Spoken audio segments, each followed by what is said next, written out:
주님 주의 나라 임하셨네. 이 땅 위에 주님께 영광.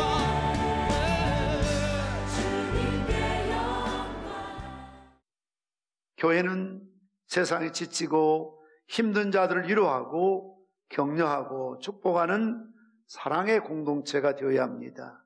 그러나 이것만 있으면 뭔가 모자란 교회입니다. 이런 교회는 세상에 선한 영향력을 발휘할 수가 없기 때문에 그렇습니다. 교회는 그리스도의 정신을 가지고 세상을 이끌을 영적인 제자를 양성하는 것입니다. 세상과 싸워 이기는 영적인 군사를 키우는 곳입니다. 지역사회에 대한 선한 영향력을 발휘하도록 제자를 키우는 것이 교회입니다. 저는 우리 평산교회가 사랑이 넘치는 교제가 있고 서로 이해하고 격려하고 축복하는 사랑이 넘치는 공동체, 그래서 상처받은 영혼들이 교회에 와서 치료를 받고 용기를 얻고 힘을 얻는 교회가 되기를 간절히 소원합니다.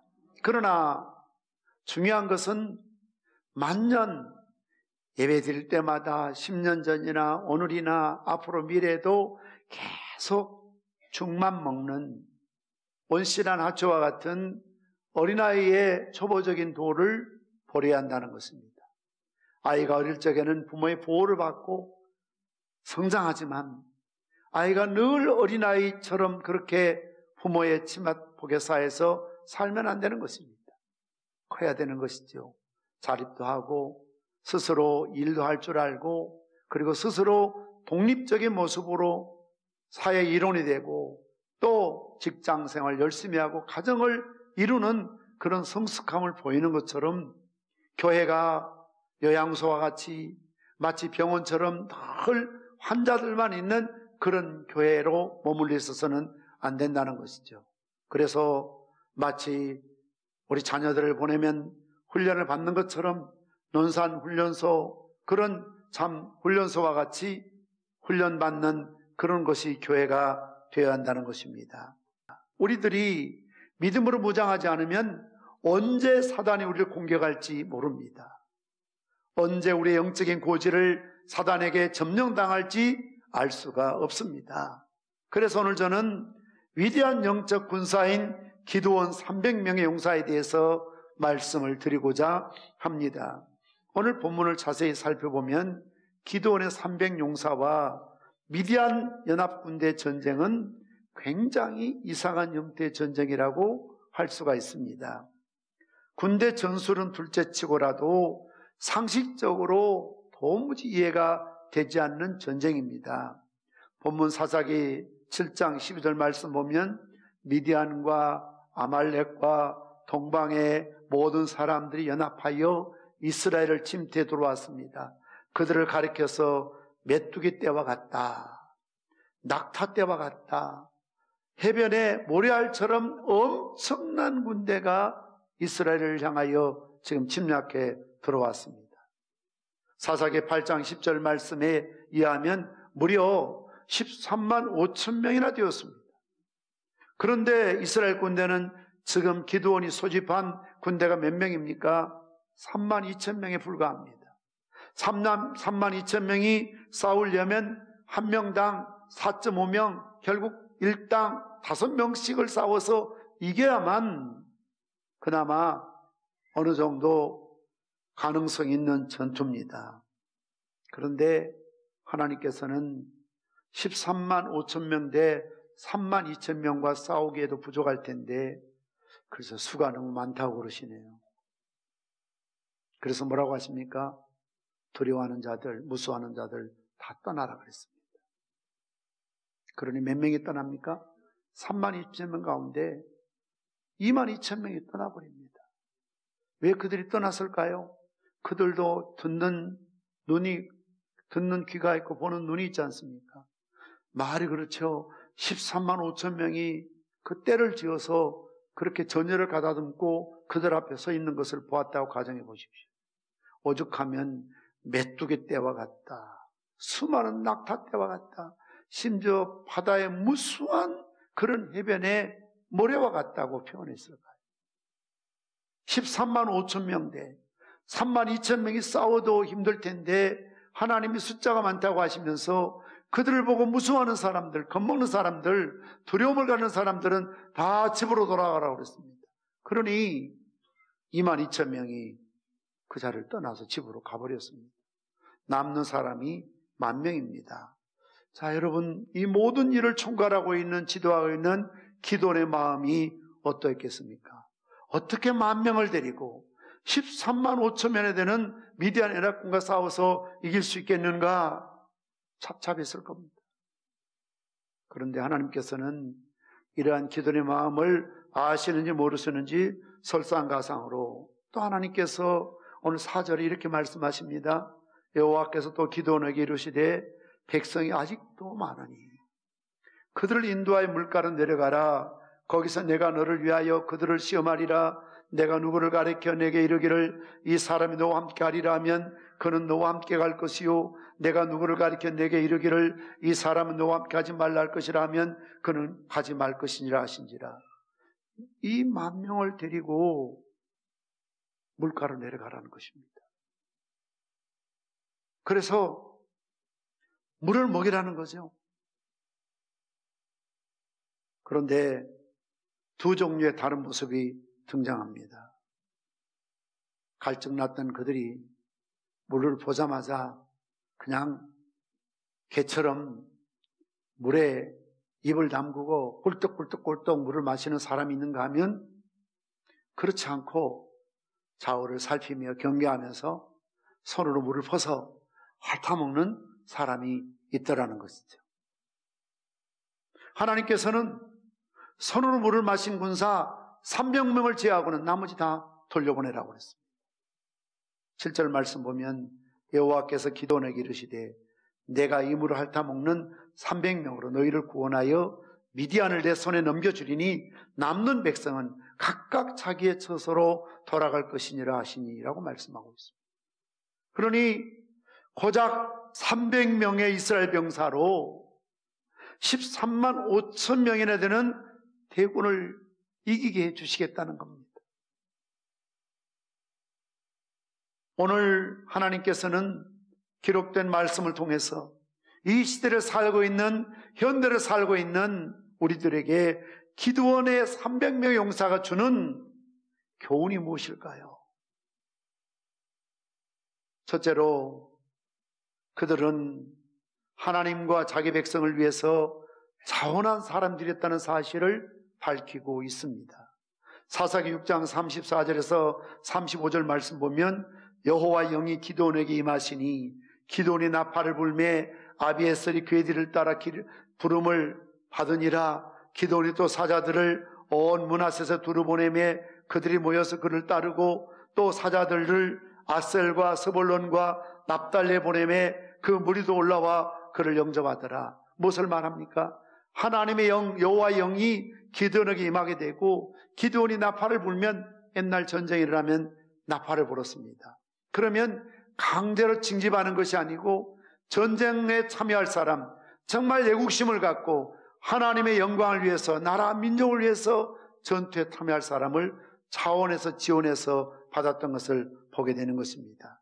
그래서 아비에셀이 나오게 되고 또 기드온이 므낫셋 또 아셀과 스불론 납달리 사람 보내매 그들이 올라와서 영접하게 되더라. 한마디로 말하면 기드온의 300명의 용사들의 특징은 하나님과 조국과 자기 백성을 위해서 자원한 사람들이라는 것.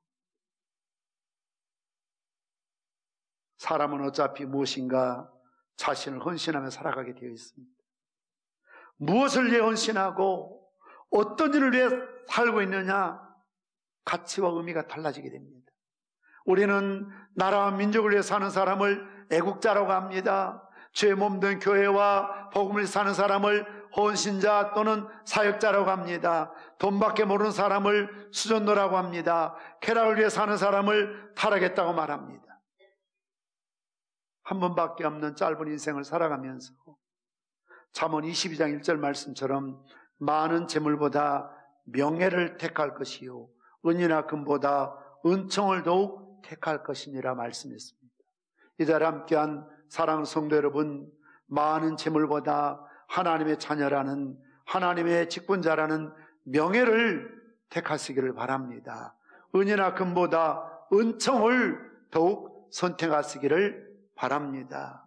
무엇보다도 귀중한 것은 하나님을 위해서 헌신하는, 자원하는, 그래서 부득이하게 억지로 마지못해서 하는 게 아니라는 겁니다. 교회 아침부터 어느 부분 어떤 곳에 일하시든 얼굴을 보면, 태도를 보면 아, 저분이 기쁨으로 와서 봉사하시는구나, 섬기시는구나 알 수 있거든요. 그런데 어떤 분들은 아, 참 억지로 나오셨구나, 마지못해 나오셨구나, 할 수 없이 나오셨구나, 그래서는 안 된다는 겁니다.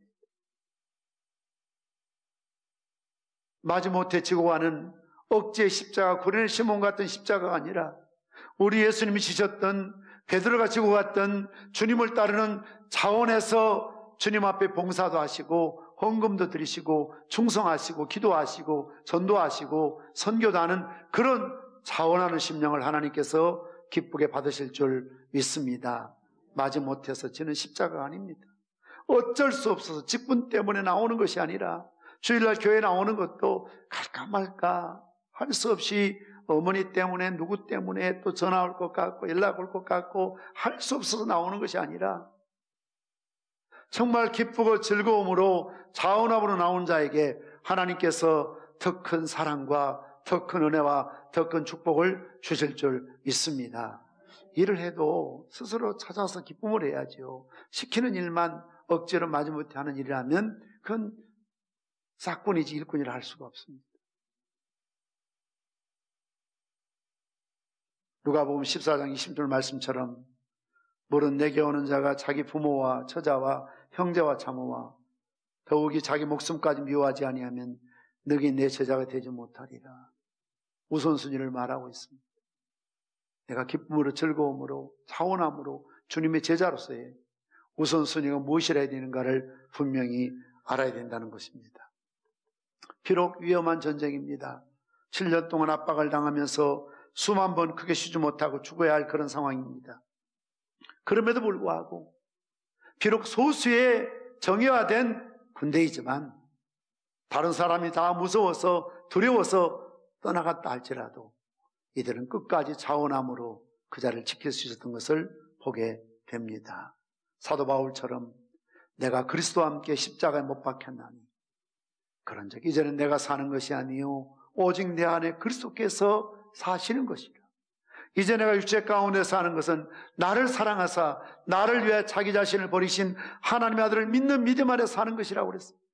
바울도 옛날에는 자기를 위해 살았습니다. 자기 의로움을 위해서, 자기 명예를 위해서, 자기 성공을 위해서 살았던 사람입니다. 그러나 다메섹의 힘을 통해서 하나님의 사랑이 그 마음에 부음받으니 이제는 누가 전도하지 말라고 그래도, 선교하지 말라고 그래도, 복음을 전하지 말라고 그래도 많은 두려움과 장애와 어려움이 있었지만 이제 내가 사는 것은, 육체 가운데 사는 것은 나를 위해 십자가에 죽으신 그리스도 예수를 위해서 사는 것이다. 차원에서 즐거움으로. 그래서 그는 뭐라고 그랬습니까? 이는 내게 사는 것이 그리스도니 죽는 것도 유익합니다. 살아도 주를 위해 살고 죽어도 주를 위해 죽는다는 그런 초지일관된 마음으로 주님을 사랑했던 것을 볼 수가 있습니다. 다윗 또한 마찬가지 아닙니까? 베들레헴 들녘의 목동이었던 그를 하나님 부르셔서 이스라엘의 최고의 왕의 자리에 세워주셨습니다. 그는 하나님 기도할 때마다 뭐라고 말합니까? 나와 나의 집이 무엇이 간데 오늘 이에 이르게 하셨습니까?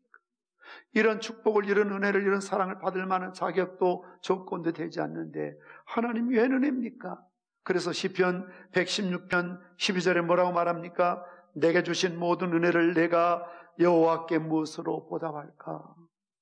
내가 구원의 잔을 들고 여호와 이름을 부르며 여호와의 모든 백성 앞에서 나는 나의 서원을 여호와께 갚으리로다. 그래서 자기의 전 재산을 하나님 성전 듣는 일에 드리면서도 다윗은 오히려 드릴 수 있는 힘을 주신 하나님 앞에 즐거워하며 기뻐하며 백성들과 함께 하나님을 찬양했던 것을 볼 수가 있습니다. 사랑하는 성도 여러분, 어느 교회든 가정이든 국가이든 어떤 회사이든 누군가의 하나의 미랄처럼 희생하는 헌신을 통해서 가정이 살고 가문이 살고 교회가 부흥되고 그 지역이 복음화되고 나라와 민족이 살아가게 되는 것을 믿으시기를 바랍니다. 억지로가 아닙니다. 기쁨으로 차원함으로 섬기는 기도원의 300용사가 되시기를 주님의 이름으로 축원합니다. 두 번째로 그들은 신중한 사람들이라는 것입니다. 오늘 사사기 7장 6절 말씀 보면 손으로 움켜 입을 대고 핥는 자의 수는 300이요 그의 백성은 다 무릎 꿇고 물을 마신지라고 그랬습니다. 갈증이 났겠지요. 물이 귀한 팔레스틴 아닙니까? 그러니 물가에 갔을 때 얼마나 갈증이 났으면 그냥 얼굴을 물속에 파묻고 그렇게 소처럼 개처럼 막 그렇게 물을 마셨다 그 말입니다. 벌컥벌컥 물을 마셨겠지요. 그런데 여러분, 지금 이 상황은 전쟁 중입니다. 어느 때 적군이 매복에 있다가 엎드리고 있을 때 화살을 날릴지 침략에 들어올지 알 수 없는 그런 위기 상황입니다. 그렇다면 군인이라면 전투를 해야 될 사람이라면 항상 긴장을 놓치지 말아야 되지요. 긴장을 놓치지 않기 위해서는 얼굴 파묻고 물을 먹는 것이 아니라 손으로 물을 움켜쥐고 앞뒤를 살피고 동서를 살피면서 그러면서 문을 핥아 먹는 것이 가장 군인으로서의 신중한 자세라는 겁니다. 경솔해서는 안 된다는 겁니다. 경거망동해서는 안 된다는 겁니다. 함부로 판단하고 함부로 말해서 안 된다는 겁니다. 모든 매사에 신중히 생각하고 깊이 생각하고 경거망동해서는 안 된다는 것을 우리에게 교훈하고 있습니다. 깊이 있게 생각하는 사람이 하나님의 일을 감당할 수가 있습니다. 지층이 얇고 뿌리가 깊지 못하면 바람이 불어도 넘어집니다. 일하다가 말 한마디에 시험 듭니다. 이런 지층이 얇은 뿌리 깊지 못한 나무는 결코 열매를 맺을 수가 없습니다. 시편 77편 12절 말씀처럼 또 주의 모든 일을 묵상하며 주의 행사를 깊이 생각하리이다. 주님의 행사를 깊게 생각하겠다는 겁니다. 잠언 15장 28절 말씀처럼 의인의 마음은 대답할 말을 깊이 생각하여도 악인의 입은 악을 쏟느니라. 의인과 악인의 다른 점이 무엇입니까? 의인은 어떤 말할 때 깊게 생각합니다. 악인의 입은 악을 막 쏟아내는 거예요. 즉흥적으로 생각나는 대로 기분대로 감정대로 막 쏟아내는 거죠. 이게 악인이라는 거죠. 이런 사람은 리더가 될 수가 없습니다. 은혜를 끼칠 수가 없습니다. 교회든 사업이든 성공할 수가 없습니다. 인간관계는 파괴될 수밖에 없고 가정은 무너질 수밖에 없는 것이죠. 신중해야 된다는 겁니다. 말 한마디 하더라도 생각을 하고 내가 이렇게 말하면 상대방이 어떻게 반응할까 생각해야지 기분 내키는 대로 생각나는 대로 아무렇게나 쏟아부어서는 안 된다는 거죠. 기도원의 300용사는 아무리 목이 말라도 갈증이 나도 그들은 신중하게 손으로 물을 움켜쥐고 혀로 핥아 먹었습니다. 다른 사람들처럼 갈증이 난다고 목마르다고 그저 흐르는 물에 얼굴 쳐박고 물 마시지 않았다 그 말이죠. 이런 태도가 중요하다는 거죠. 하나님께서는 이런 태도를 보시고 그렇게 하지 않았던 무릎 꿇고 물 먹지 않았던 300명을 따로 세우라고 하시고 그들을 통해서 13만 5천 명의 미디안의 연합군을 물리쳐 주셨음을 믿습니다. 시편 64편 9절 말씀에서도 다윗은 말하기를 모든 사람이 두려워하여 하나님 일을 선포하며 그 행하심을 깊이 생각하리로다 라고 말씀하고 있습니다. 우리가 무엇을 깊이 생각해야 하겠습니까?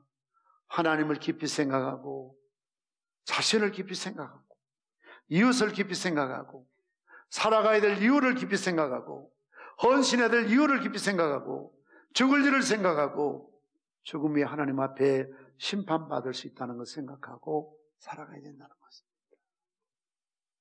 세 번째로 그들은 순종하는 사람들이었습니다. 하나님께서 오늘 우리에게 기도원과 300용사 이야기 하는 가장 중요한 이유가 무엇입니까? 인간적인 판단으로는 두려워할 수밖에 없고 무서워할 수밖에 없고 도무지 전쟁에 이길 수도 없습니다. 그런데 오늘 기도원을 보십시오. 하나님이 많다해서 줄이라니 줄이고 더 줄이라니 줄이고 더 줄이라니 줄입니다. 하나님의 방법대로 전투를 하게 합니다. 기도원이 이것을 또한 300용사들에게 말합니다.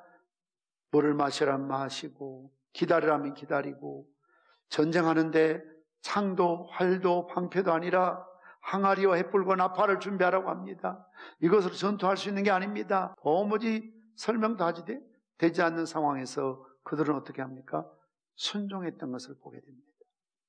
노아가 하나님 앞에 쓰임받게 되고 그의 8가족이 구원받게 된 이유는 뭡니까? 배를 지으려면 조선소처럼 바닷가에나 강가에 배를 지어야죠. 어떻게 큰 높은 산에서 배를 짓습니까? 그것도 120년 동안 하나님이 시켜주신 대로 지시대로 각양식양대로 정확하게 하나님 말씀대로 치수, 높이와 넓이와 길이를 정확하게 짓지 않습니까? 그리고 그것을 방주를 지었습니다. 무려 120년 동안 거래했습니다. 얼마나 많은 사람들이 그를 놀렸겠습니까? 손가락질했겠습니까? 그럼에도 불구하고 성경은 말하기를 노아는 여호와께서 지시하신 대로 다 순종하였더라. 기적은 순종을 통해서 이루어짐을 믿으시길 바랍니다. 전쟁으로 이긴 게 아니었습니다. 기드온의 지시대로 그들이 몰래 접근하게 되고 여호와의 칼이여 기드온의 칼이여 고함을 지르고 항아리를 깨뜨리고 횃불을 드러내니까 그들이 교대할 시간이었거든요. 자기들끼리 연합군이니까 몰라요. 그러니 서로 적인 줄 알고 전쟁해서 13만 5천을 이겨 그날 12만 5천이 그 자리에서 목숨을 잃었다라고 성경은 기록하고 있습니다. 이것이 바로 승리의 비결이었다는 것입니다. 우리는 가끔 하나님과 지도자들 앞에서 똑똑한 사람을 봅니다. 어떤 말 합니까? 알아야 순종을 하든지 말든지 하지 무엇을 어떻게 순종하라는 말인가? 하나님께서는 그런 사람을 쓰시지 않습니다. 주님 말씀하시기를 고린도서 1장 18절 말씀처럼 하나님은 미쁘시니라 우리가 너희에게 한 말은 예하고 아니라 함이 없노라. 뭘 말합니까?